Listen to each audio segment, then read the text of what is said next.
The smell of incense hung heavy in the air as I watched the last mourners file out of the funeral home. My sister Lisa stood by the door, accepting condolences with practiced grace, her designer clothes a stark contrast to the traditional black dresses our mom would have preferred. I stayed back, arranging the flowers around our parents' photos, not ready to leave them just yet. My name is Maya Chen, and at 32, I had just lost both my parents in a car accident. Mom and Dad, gone in an instant on their way home from the restaurant they'd built from nothing.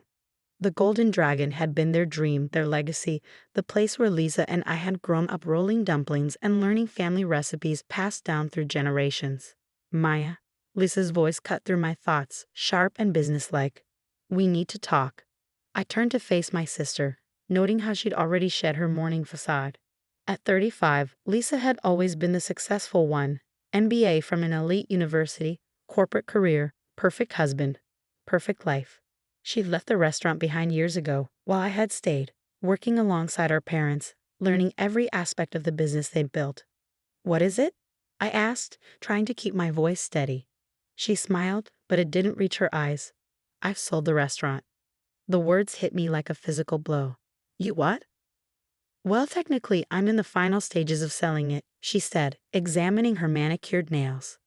The paperwork should be done by next week. Honestly, it's for the best. That place was dragging our family down for years. I couldn't believe what I was hearing. Lisa, you can't sell the restaurant. It's not just yours to sell. She laughed, the sound echoing harshly in the empty room. Actually, I can. Mom and Dad left me in charge of everything. I'm the eldest after all. And let's be honest, Maya, you're not exactly qualified to run a business. Playing waitress and cook for the past decade doesn't make you a manager. Her words stung, but I refused to let her see how much. Who's buying it? Golden Crown Restaurant Group, she said, a note of pride in her voice. They're going to tear it down, build something more modern. It's a good deal, Maya. Much better than letting you run it into the ground. Golden Crown. The same company that had been trying to buy out family restaurants all over Chinatown, replacing them with trendy fusion spots that charged $30 for bastardized versions of our traditional dishes. Our parents had refused to sell to them for years. How much? I demanded. $2 million, Lisa said smugly. More than that old place is worth, honestly. Don't worry, you'll get your share. Maybe you can finally do something worthwhile with your life. I stared at my sister, really looking at her. When had she become this person? This cold, calculating woman who could stand in front of our parents' memorial photos and talk about destroying their dream like it meant nothing. You're making a mistake, I said quietly. She rolled her eyes. No, Maya, you're the one making a mistake if you think you can stop this. I've already signed the preliminary agreements. It's done. But she was wrong. It wasn't done. What Lisa didn't know, what our parents had never told her, was that I wasn't just their dutiful daughter working in the restaurant. I was their chosen successor. 3 months before the accident, Mom and Dad had called me into the office after closing. They'd shown me a hidden safe behind the old family photo, containing documents I hadn't known existed. Partnership agreements, transfer of ownership papers, everything needed to protect the restaurant from exactly this kind of situation. Your sister, Dad had said carefully, she has different dreams, different values. We respect that, but we also know she might try to change things after we're gone. This is our insurance policy. I hadn't understood then why they were so worried. Now, watching Lisa check her phone impatiently while standing next to their memorial photos, I finally did. Are you even listening? Lisa snapped, bringing me back to the present. The buyers will be doing their final walkthrough tomorrow. Try not to make a scene. I nodded slowly, letting her think she'd won. What time? 9 a.m., though I don't see why you need to be there. I'd like to say goodbye, I said simply. Let her think I was being sentimental. Let her think she had everything under control. After Lisa left, I stayed behind, looking at our parents' photos. Mom's kind eyes, Dad's warm smile. They'd known this might happen. They prepared for it. Now it was my turn to honor their trust. I pulled out my phone and dialed a number I'd memorized months ago. Mr. Wong. This is Maya Chen. I need your help. It's time to open that safe. The next morning dawned bright and clear. I arrived at the Golden Dragon early, using my key to let myself in. The restaurant was quiet, the chairs still up on the tables. Morning light streaming through the front windows. Every surface held memories: the booth where I'd done my homework after school, the kitchen where Mom had taught me her secret dumpling recipe, the counter where Dad had shown me how to work the register when I was barely tall enough to see over it. At exactly 8:45, Lisa arrived with three men in expensive suits, Golden Crown executives, their polished shoes clicking against our worn wooden floors. "Maya," Lisa said, clearly annoyed to see me there. "I told you 9 o'clock. "I wanted to get here early," I replied calmly. "And I'm glad I did. There's something you all need to see before we go any further." One of the executives, clearly the leader, stepped forward. "Ms. Chen, we have a very tight schedule today. If we could proceed with the walkthrough." Actually, I cut in, "We can't." I pulled out a thick envelope and handed it to him. "These are the official ownership documents for the Golden Dragon restaurant. As you can see, I'm the majority owner." Lisa's face went pale. "What are you talking about? Mom and Dad left everything to me to handle." "No," I said, meeting her gaze steadily. "They left you the house and their personal assets, but the restaurant? They transferred ownership to me 3 months ago. Everything's legal and properly filed." The executives huddled together, examining the documents with increasing concern. I could see the moment they realized what this meant. Their deal with Lisa was worthless. "This is ridiculous." Lisa exploded. "You're lying. You must have forged those papers." "Like you forged Mom and Dad's signatures on the preliminary sale agreements?" I asked quietly. She froze, color draining from her face. "Yes, I know about that too. Did you really think they'd sign away their life's work to Golden Crown? The company they'd refused to sell to for years." The lead executive cleared his throat uncomfortably. "Ms. Chen." "Lisa, perhaps we should discuss this." But Lisa wasn't listening. She was staring at me with a mixture of rage and disbelief. "You planned this," she hissed. "You've been plotting behind my back this whole time." I shook my head. "No, Lisa. Mom and Dad planned this. They knew you might try something like this after they were gone. They wanted to protect their legacy, not just the restaurant, but everything it stands for." "And what exactly does it stand for?" she sneered. "Outdated traditions, a failing business model." "Wake up, Maya, times have changed." "You're right," I agreed. "Times have changed, but some things, family, tradition, honor, those shouldn't change. Mom and Dad understood that. I'm sorry you never did." The executives were already backing toward the door, murmuring awkward excuses. Their perfect deal was unraveling, and they knew it. "This isn't over," Lisa warned as they left. "I'll fight this." I met her gaze calmly. "You can try, but everything's legal, everything's documented. You might want to think carefully about challenging it, especially given those forged signatures."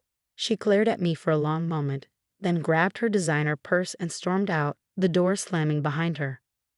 I stood alone in the restaurant, my heart pounding but my resolve firm.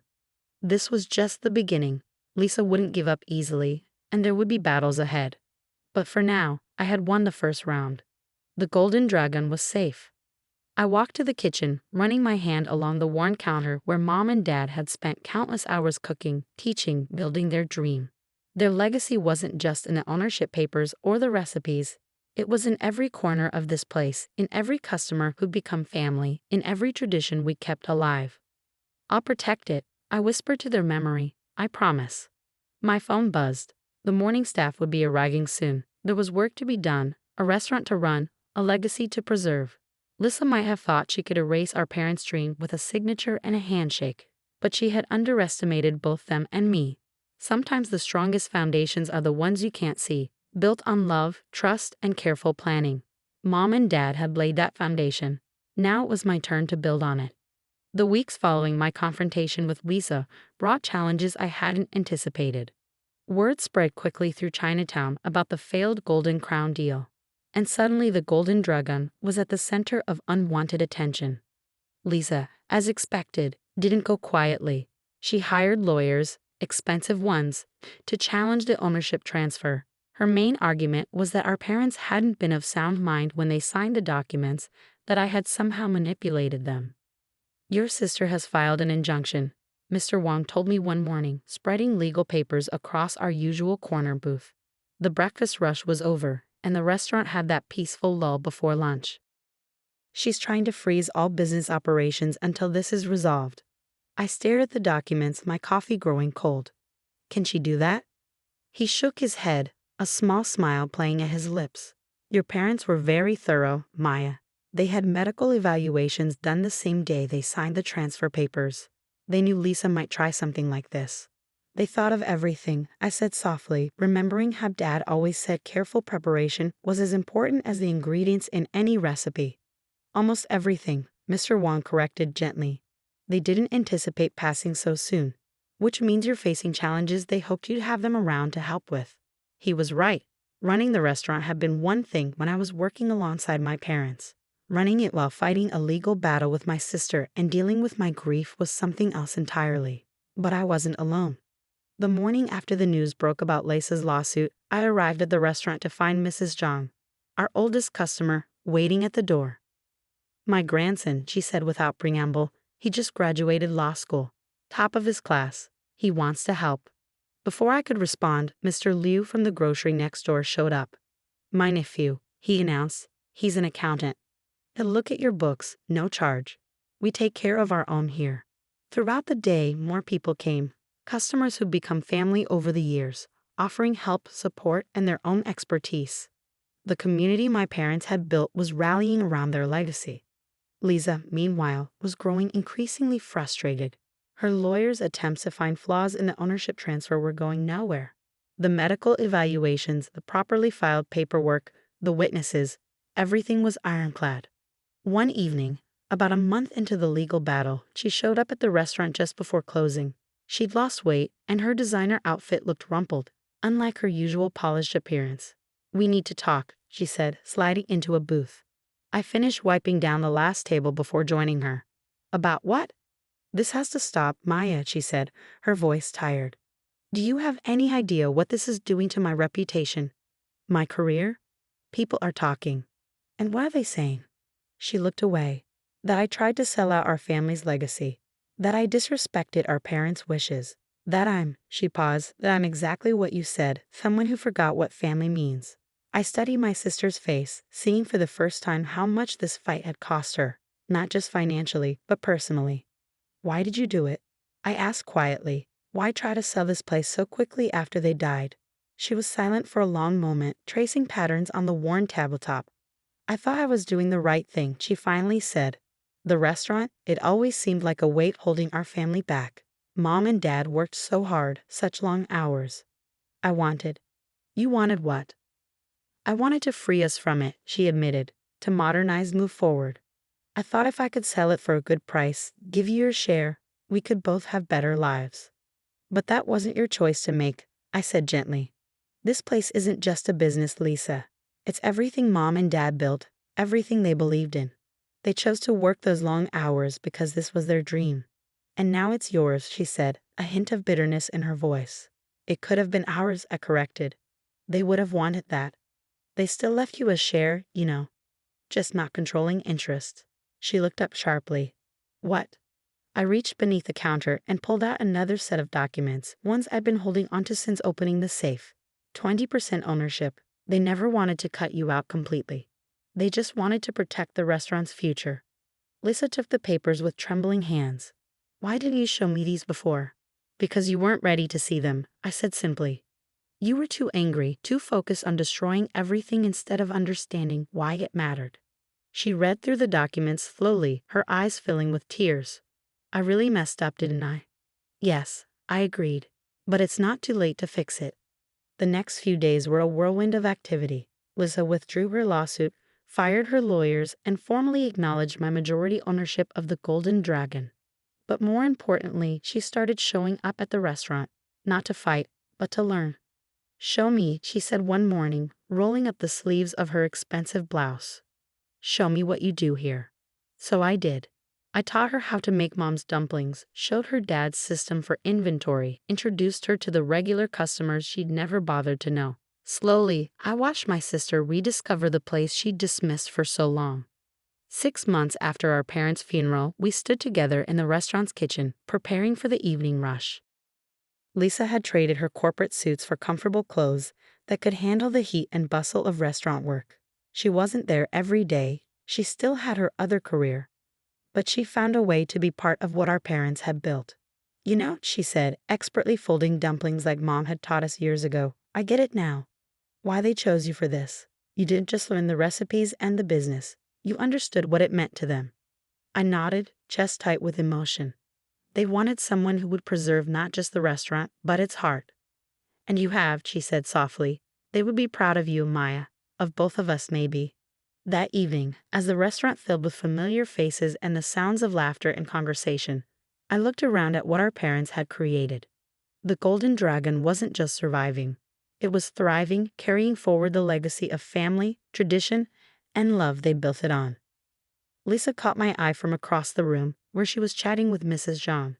She smiled, a real smile, warm and genuine like moms used to be. We had found our way back to being sisters, different but stronger together.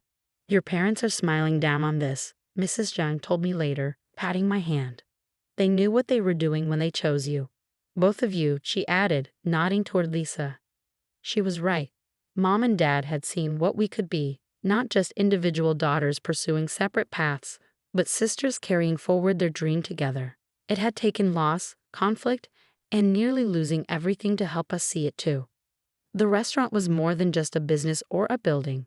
It was a bridge between past and present, between tradition and progress, between the sisters we had been and the women we had become. Every dish we served, every customer we welcomed, every tradition we honored was a tribute to the love that had built it all. As I locked up that night, the street quiet except for the distant sounds of the city, I felt their presence strongly. Mom's gentle wisdom, Dad's patient strength. It lived on in every corner of this place, in every lesson they taught us. Lisa waited for me outside, 2 cups of tea in her hands. To Mom and Dad, she said, offering me one. To family, I added, taking the cup. We stood there together, sipping tea in the cool evening air. 2 sisters who had found their way back to what mattered most. The Golden Dragon glowed softly behind us, a beacon of hope and home, just as our parents had always meant it to be.